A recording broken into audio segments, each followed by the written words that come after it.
Bom dia, meus amores! Como estão vocês? Passaram um fim de semana estudando? Porque já começamos a nossa semana de testes, viu? Da terceira unidade. Nosso primeiro teste, que vai ser amanhã, será o nosso teste de ciências. Então, por isso, olha só o que a Pro já trouxe para vocês. Aquela revisão de todos os conteúdos que irão cair no nosso teste, para você se preparar mais ainda, além da leitura do seu livro e as aulas, né, passadas sobre os conteúdos que estão no roteiro. Vamos lá. Na nossa revisão de hoje, nós iremos falar acerca da poluição do solo, tá bom? O saneamento básico, também a questão de evitar o desperdício em geral, as plantas, que foram aí um dos últimos assuntos que nós estudamos, a nutrição das plantas e também a relação que a planta tem com o meio ambiente.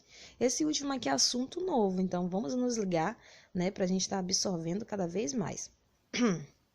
Lembrando a vocês o que é poluição do solo, né? Poluição a gente sabe que vai ser ali a alteração, né, de um lugar, de um componente de um determinado local, através de substâncias, né? E a poluição do solo vem causando várias consequências e ocorre através da contaminação por meio de substâncias capazes de provocar alterações em sua estrutura natural. E também nós podemos destacar aqui que o homem, ele é o grande responsável pela poluição do solo, porque é o homem quem produz, é o homem quem extrai, não é? Faz todo o processo de transformação e está ali cada dia mais acrescentando algo ao meio ambiente.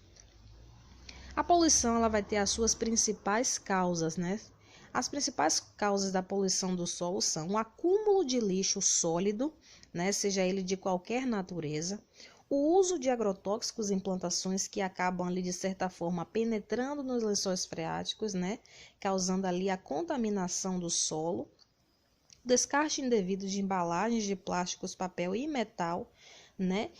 E também de produtos químicos como fertilizantes, pesticidas e herbicidas. Então, todos esses materiais, sendo nessas ações, eles estão colaborando para a poluição do solo, né? Piorando ainda mais a questão do meio ambiente. E também nós temos aqui, né, a questão dos aterros sanitários. O que são aterros sanitários? A Pro não colocou imagens aqui para o slide não ficar muito grande. Mas aqui, como sendo uma revisão, vocês já visualizaram uma imagem relacionada a isso, né? A gente pode já estar relembrando que os aterros sanitários são locais onde os resíduos urbanos são compactados e depositados, né? Em geral, nos aterros sanitários, o que acontece? Essa prática, ela não é 100% correta, porque ela acaba, de certa forma, poluindo o solo.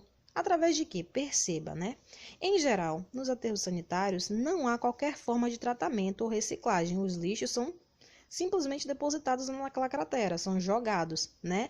Os resíduos aterrados e o líquido produzido por ele, que se chama chorume, acaba penetrando o solo e contaminando ele, né? Então o lixo ele produz um líquido chamado chorume e esse líquido já vai ser ali a essência da poluição, né?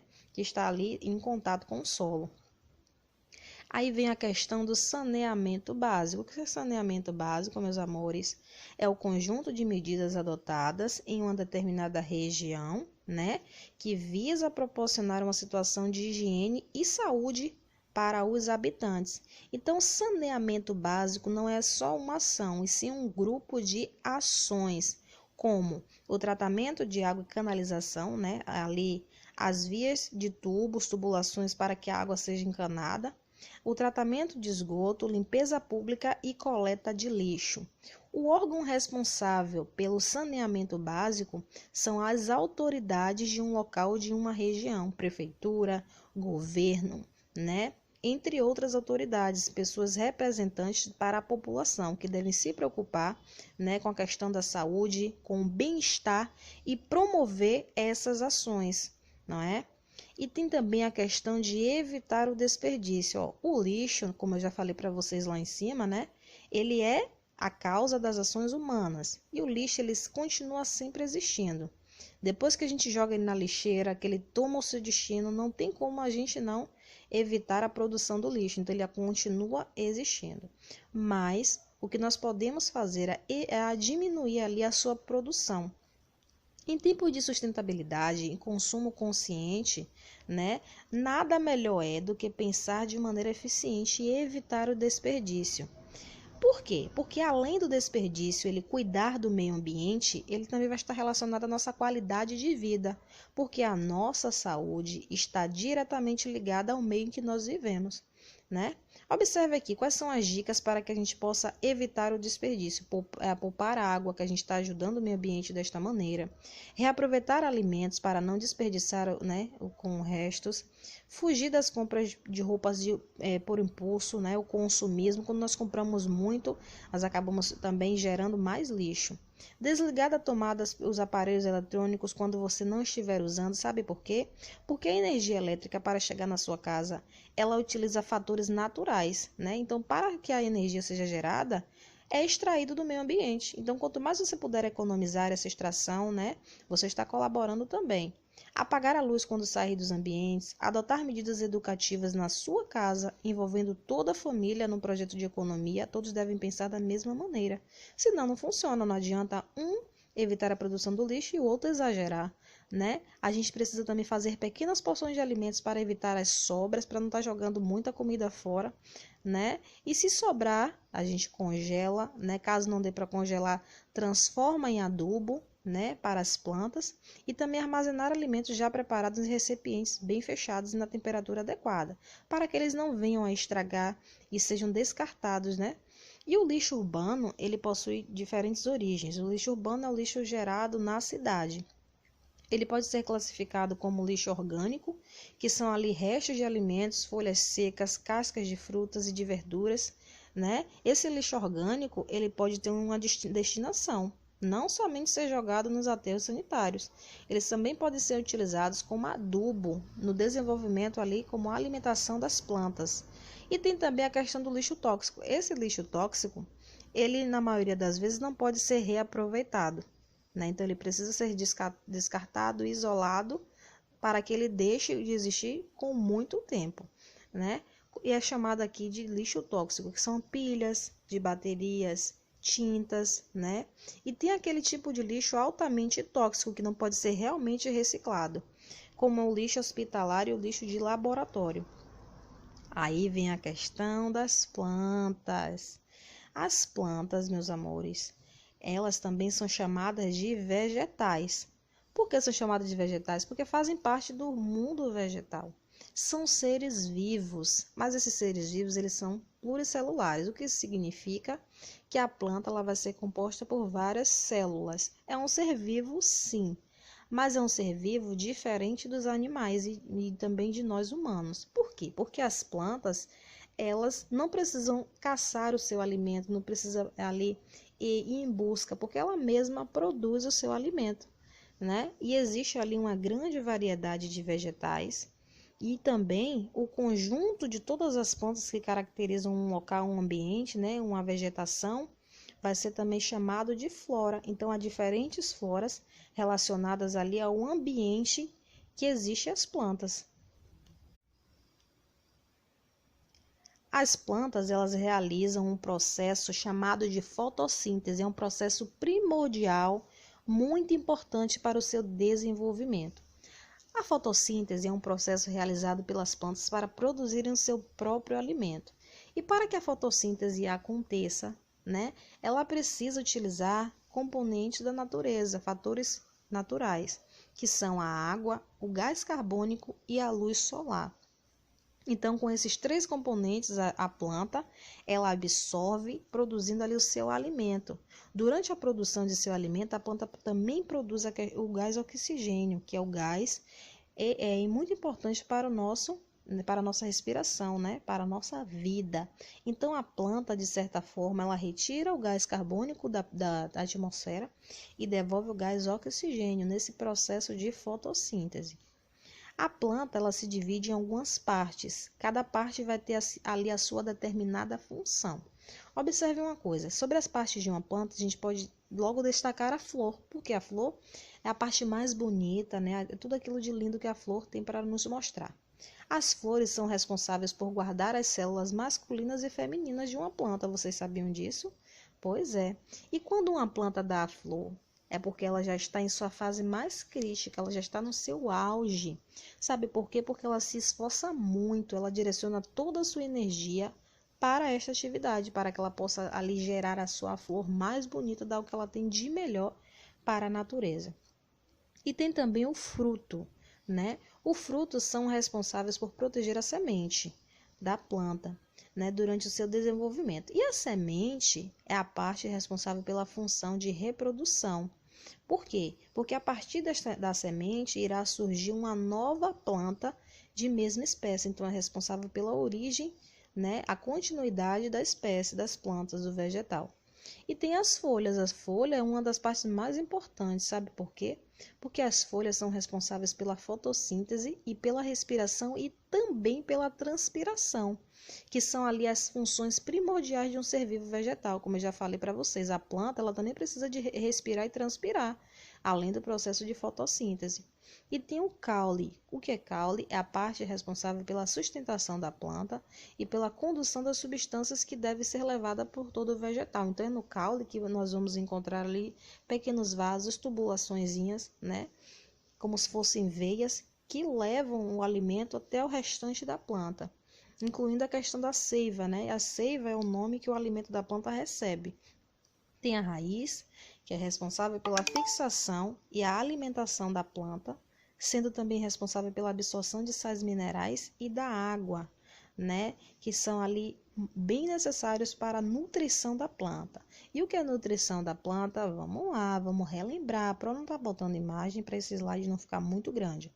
Mas vocês já viram as imagens, já associaram tudo direitinho. Aqui nós estamos fazendo um apanhado geral, uma revisão, tá bom? Então vamos lá. Sobre a nutrição das plantas, o que são importantes da gente estar falando? As plantas são capazes de produzir o seu próprio alimento e por esta ocasião elas recebem um nome. Elas são chamadas de seres produtores, né? A nutrição das plantas requer a absorção de água e sais minerais do solo e também de gás carbônico presente no ar. Tudo isso misturado também com a captação da luz solar por meio da clorofila.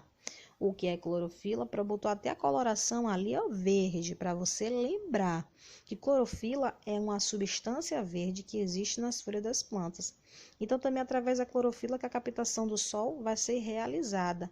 Então, para que a planta se nutra, ou seja, produza o seu alimento, ela precisa de todos esses ingredientes aqui, ó.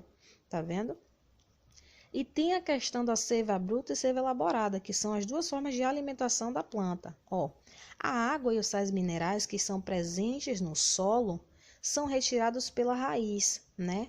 E esses dois componentes, esses elementos, eles formam um tipo de alimento, que é a seiva bruta. Então, a raiz retira do solo e transforma na seiva bruta. Esta seiva bruta é transportada até as folhas por vasos condutores internos que existem na planta. Então, a seiva bruta vai ser ali, né, o resultado da mistura dos sais minerais e da água presentes no solo, que são retirados pela raiz da planta e transformado em seiva bruta para sua alimentação. Já a seiva elaborada, observe que nas folhas, a água, os sais minerais e o gás carbônico que a planta absorve do ar se transformam em alimentos para a planta, né? Esse processo acontece ali nas folhas. O alimento produzido pela planta se chama seiva elaborada. Então, o que a planta mesmo produz é a seiva elaborada. O que ela retira do solo para se nutrir é a seiva bruta, ok? E o caule, que é responsável pela condução dessa seiva, né? Essa seiva elaborada e também a seiva bruta para o restante da planta. E lembra que eu falei para vocês que a planta também respira e transpira? Pois é, quem vai lembrar desse nome? Na respiração das plantas, as folhas podem absorver o gás oxigênio do ar ou da água, né? Dependendo ali do local onde ela vive, que também existem plantas aquáticas. Já a transpiração da planta acontece quando ela elimina grande quantidade de vapor de água através de minúsculas aberturas presentes nas folhas, que são chamadas de estômatos.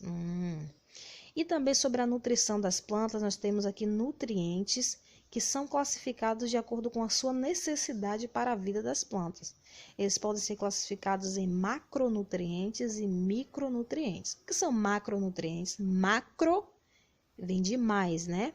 São elementos básicos necessários em maior volume das plantas. Então, são aqueles componentes que a planta precisa muito, né, em grande quantidade para viver, para sobreviver. São classificados, então, como macronutrientes.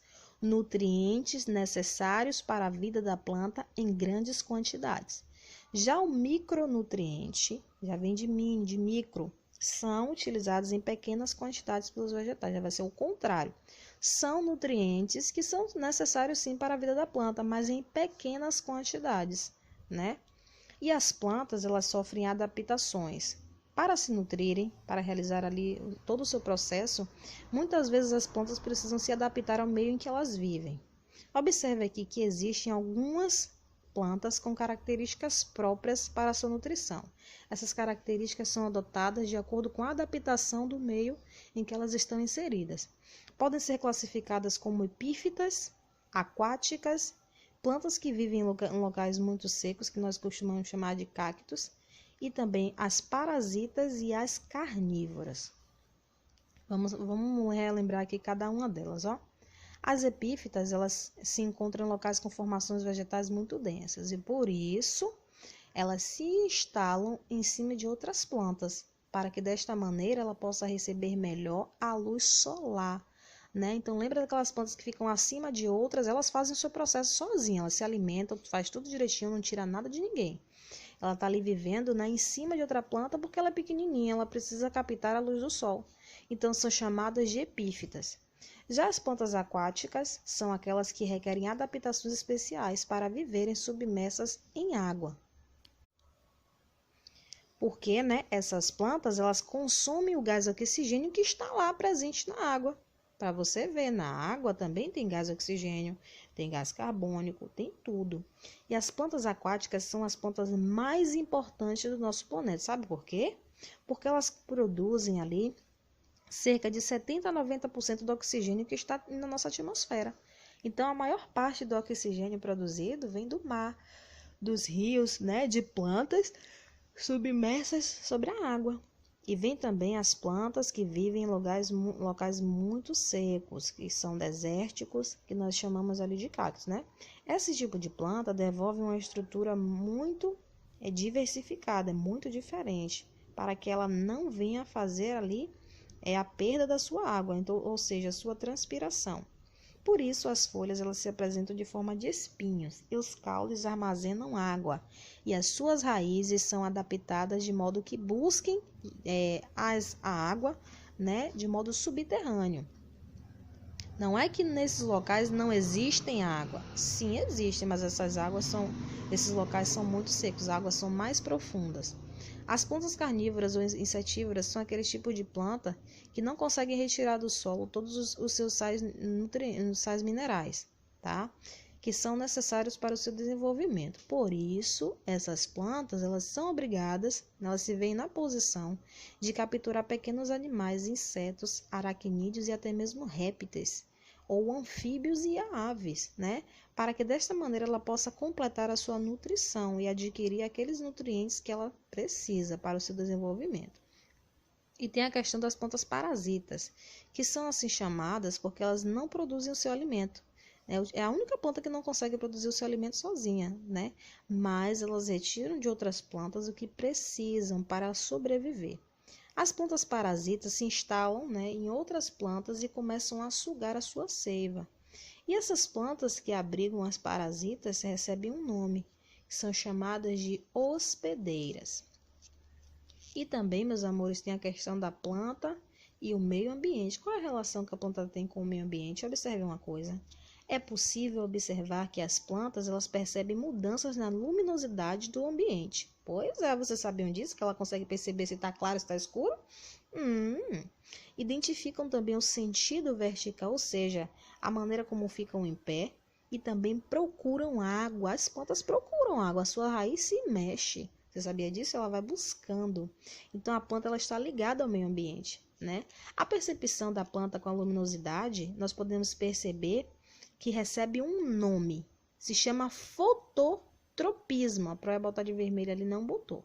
Mas fototropismo é a percepção que a planta tem para a luminosidade do meio ambiente. Então, ela consegue perceber que está claro, está escuro através do fototropismo, né?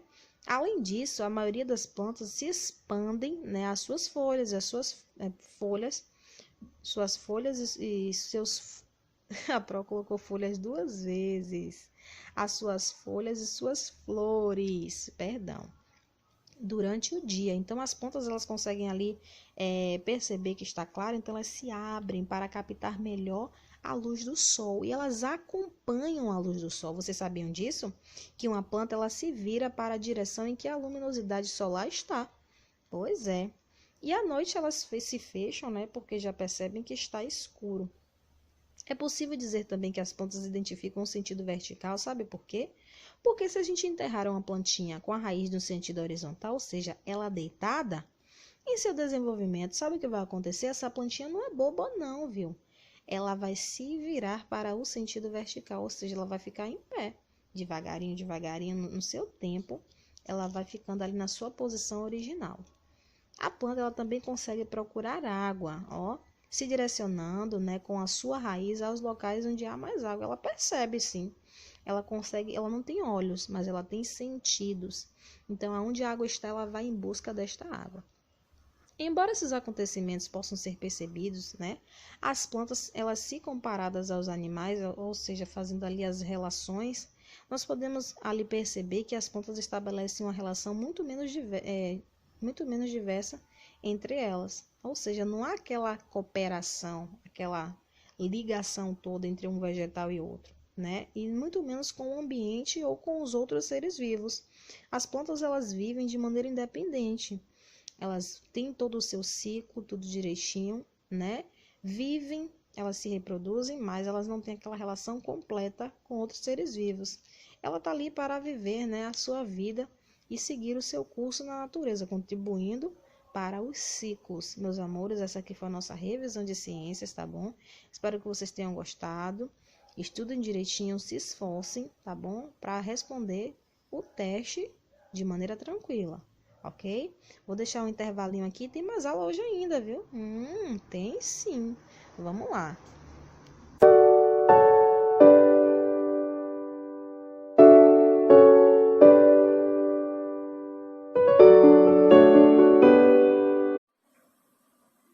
Pronto. Tá vendo essa revisão completíssima de ciências? A Pro trouxe todos os assuntos resgatando aí que nós estudamos nessa terceira unidade. Então, agora, né, iremos nos preparar ainda mais, ler o livro, né, estudar através das aulas também e ficarem aí, né, 100% para fazer o teste de amanhã. Vamos continuar a nossa aula de hoje com a aula de geografia. A Pro hoje vai estar explicando para vocês sobre os mapas. Vocês já estão vendo esses desenhos aqui e já tem uma noção mais ou menos do que seja um mapa, né? Observe uma coisa, os mapas, né, eles são utilizados na geografia e também faz a utilização das plantas baixas, como eles também são chamados de plantas baixas, para que sejam estudados. Os mapas e as plantas baixas são representações no plano da superfície da Terra ou de partes dela. Então, nós podemos perceber ali que cada desenho é uma representação real daquela porção do planeta, né? Não são desenhos inventados, são exatamente ali estudados, tudo direitinho, para que seja da melhor forma representado o globo, né? Então, tudo isso é feito pela geografia, onde são estudados. E eles também são importantes fontes de informação sobre os diferentes espaços, né? Por isso, algumas informações são necessárias para todos os mapas. Então, os mapas, eles serão diferentes na cor, diferentes no formato. Nós temos diversos tipos de mapa, mas, em especial, todos carregam as mesmas informações que são essenciais para a sua interpretação, não é? Observe aqui, ó, nós temos na geografia uma coisa chamada cartografia, que é a ciência que é responsável pelo estudo, pela preparação, interpretação e organização de mapas. Então, tudo que está relacionado aos mapas, a representação da Terra, uma porção dela, está relacionado também à cartografia. Essa ciência, né, ela utiliza os mapas como forma de representar e registrar informações geográficas, que são ali relativas, na maioria das vezes, a fenômenos físicos, né, ou até mesmo sociais de todo o planeta ou de uma parte dele. Como eu estou dizendo para vocês, um mapa ele pode representar um bairro, pode representar ali uma cidade, um estado, um país e até mesmo o planeta inteiro. E aí, né, determinando ali as suas classificações, baseado na sua representação. Assim, né, existem diversos mapas temáticos. Como assim temáticos? Eles possuem ali a sua estrutura. Por exemplo, podem existir mapas climáticos que vão representar ali as coisas relacionadas ao clima, as mudanças temporais, entre outros artefatos relacionados a esses fenômenos físicos. E também podem ter mapas de vegetação, onde vai representar ali, né, as plantas, as matas presentes no globo terrestre. Pode ser também um mapa político, onde representa a divisão política, ou seja, do poder, do domínio, né, ali dos países, dos estados, entre outros.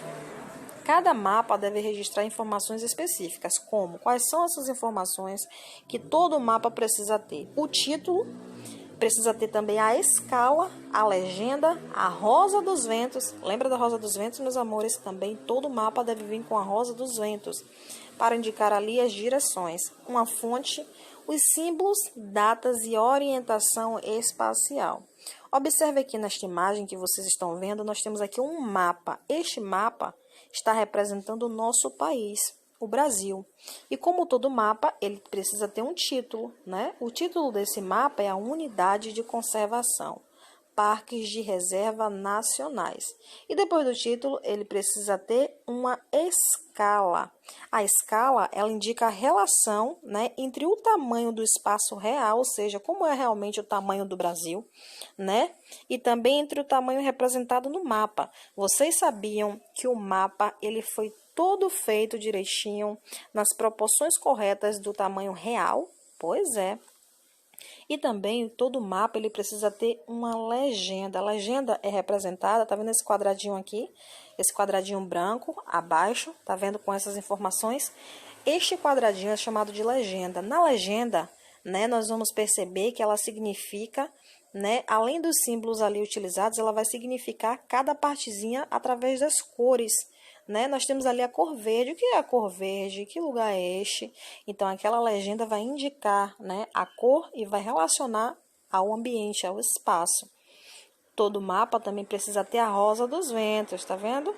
Aqui vocês não estão vendo a rosa dos ventos, mas ela está presente ali no cantinho, ó, pertinho ali com as suas direções, o norte, o sul, o leste e o oeste, porque a imagem está muito pequena.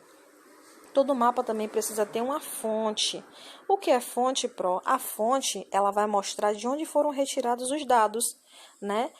Se esses dados são realmente verdadeiros, eles precisam ter uma referência. Então, aqui são as fontes.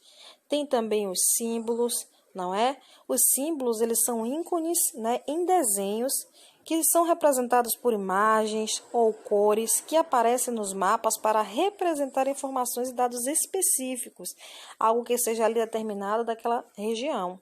Precisa ter também as datas, não é? Como todo mapa precisa ter as datas que vai indicar quando este mapa ele foi elaborado, e também precisa ter uma orientação espacial, que é o que vai indicar a direção dos pontos cardeais, que é o quê?